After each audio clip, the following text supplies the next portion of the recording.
Aquarius. Thank you for joining me for your March 2023 Astro Tarot forecast. My name is Audrey Alison, and I'm shuffling the Connolly Tarot for March, the Celtic deck by Peter Paul Connolly and Eileen Connolly. Aquarius, what a month. So please watch your sun sign, rising sign, and moon sign for a full dose of the cosmos for the month. And I'm going to get to our malefic planetary transits that we have in March. Well, first I'll say on the 7th, our full moon starts or culminates at 16 degrees of Virgo in your 8th house. This is a month to check the finances and recheck, reconfigure or refinance what you have already in your life. The full moon brings an awareness to shared resources and investments, and it's good to pay down debts and lower interest rates around this new moon of the 7th. But on the same day, Saturn, on the 7th, Saturn makes a transit out of your sign and into the sign of Pisces. What a relief. What a relief for you. This is all about your finances again, and the structure of your life and the preparedness of your future.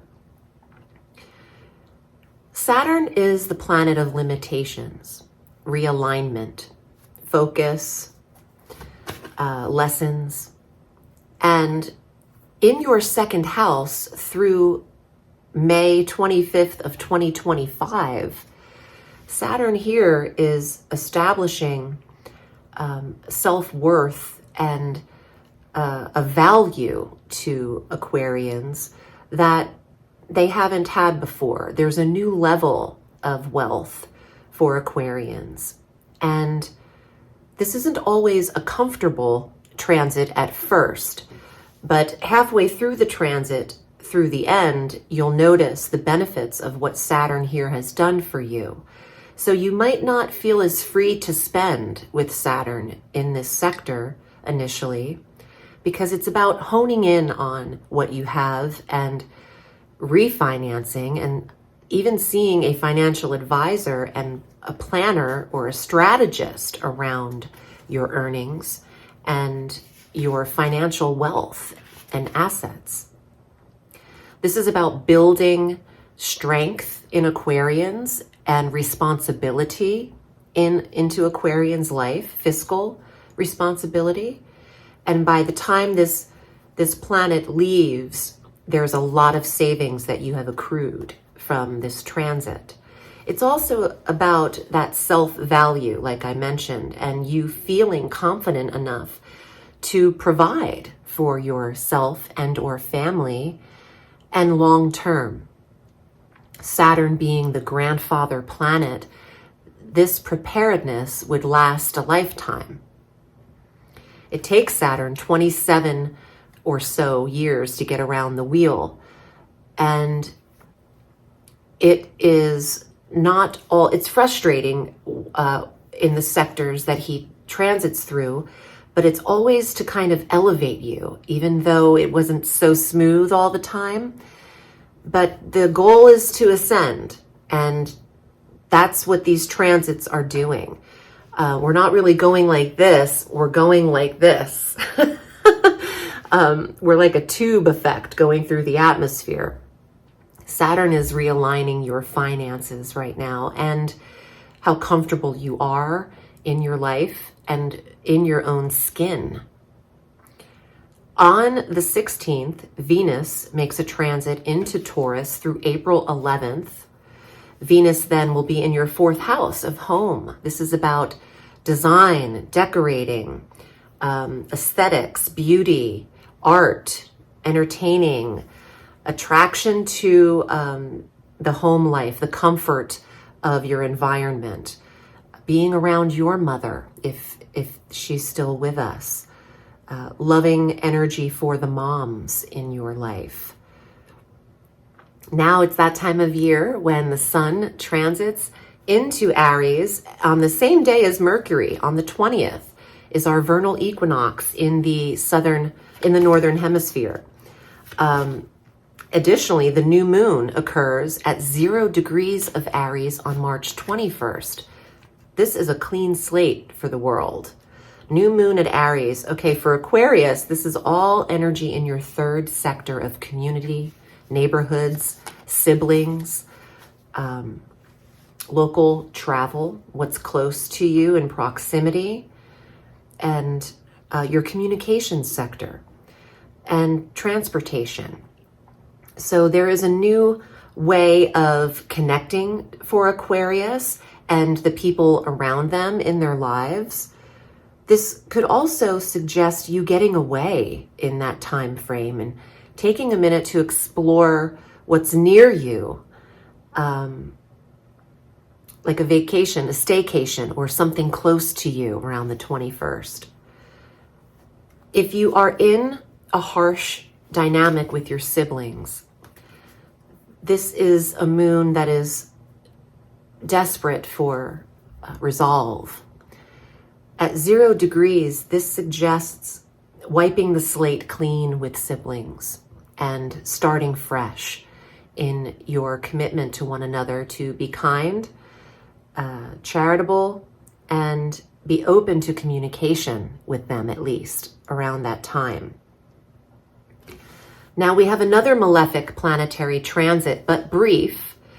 On the 23rd, Pluto, who has been stationed in Capricorn for a decade, shifts briefly into Aquarius through June 11th. Okay, Aquarius, we have to prepare you for what it feels like to not be always positive. And I know that you don't go through every day feeling upbeat, but Pluto entering your first house for 2.5 months is going to give you a taste of what it will be like for him to enter Aquarius on January 2nd, 2025. He'll officially enter Aquarius for a 10-year stay. And that could bring things to a more lower tone for you, meaning it would take twice as much to get you super excited or over the top about something. But this is about change. Pluto is rebirth, regeneration, change, redirection. And for Aquarius, what happens between March 23rd and June 11th is a slight taste of what will be starting to change when he officially enters your sector, your sign in 2025. Aquarians are making big decisions, life path changes, redirectional changes. There's a need to remain free in something because you've had a lot of experience with freedoms and social freedoms according to your astrology, and you don't want to dampen that. Pluto wants to see you maybe more consistently committing to something, and Aquarian might rebel against that energy. You are the rebellion sign.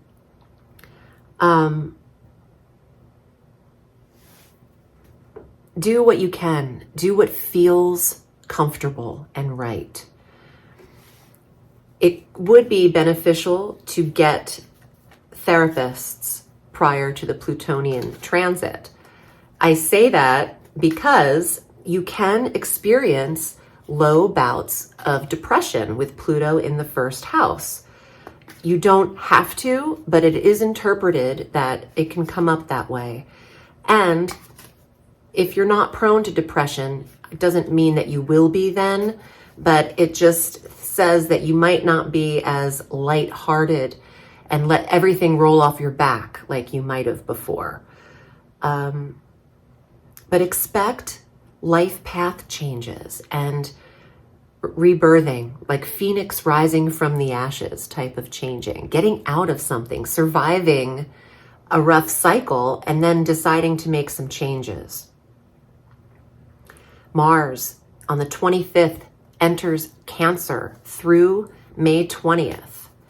Mars in your 6th house is amazing for the structure of diet, weight loss, the commitment to the betterment of your health, tending to your doctor's appointments would be great, but avoid doing surgery if you can, unless it is absolutely necessary. I would avoid cosmetic surgery, Aquarians, from March 25th through May 20th.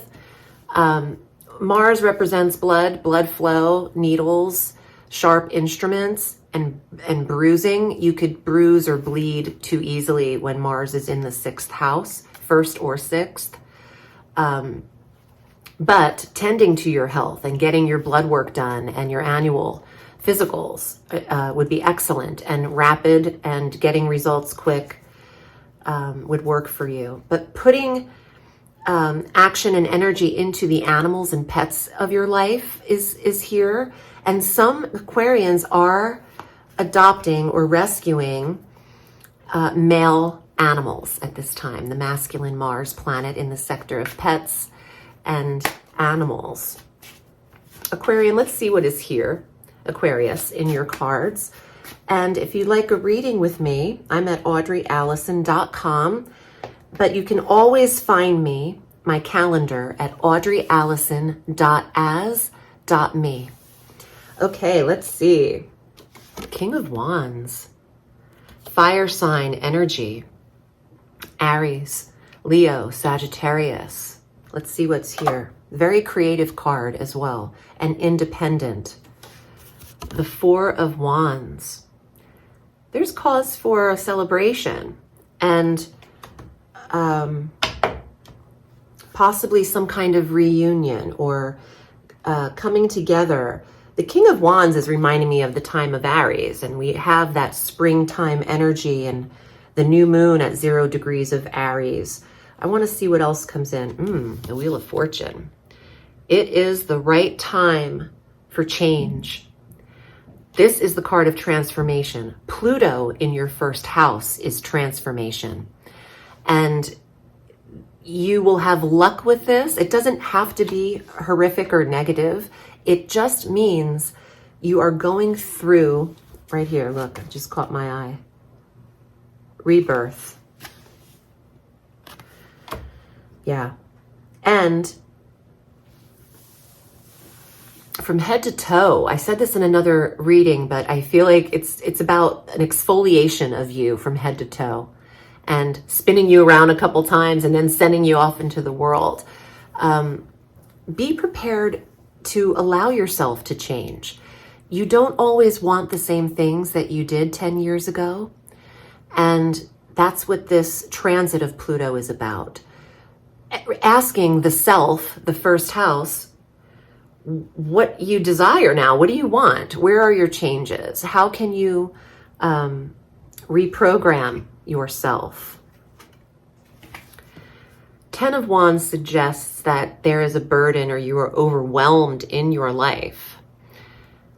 And this is all about divine timing. Trust the timing of shifts in your life. And some of you are dealing with an overwhelming fire sign in your life that might be requiring a lot of need or attention. You have the 6 of Coins as an outcome. And this is a beautiful health card. It's also the card of charity and shared resources and helping people that can't help themselves. You do have a connection with community and the forgiveness of siblings and neighbors near you. Give back to others. There could be a neighborhood party as well that is put together to celebrate. And if you have an Aries in your life, Aquarius, I feel like this is their time to shine. And maybe you're throwing them a party or you're doing something for them. All right, this was those were the cards. If you'd like a private reading, I'm at audreyalison.com. Remember, Aquarius, the sky is limitless, so reach for the stars.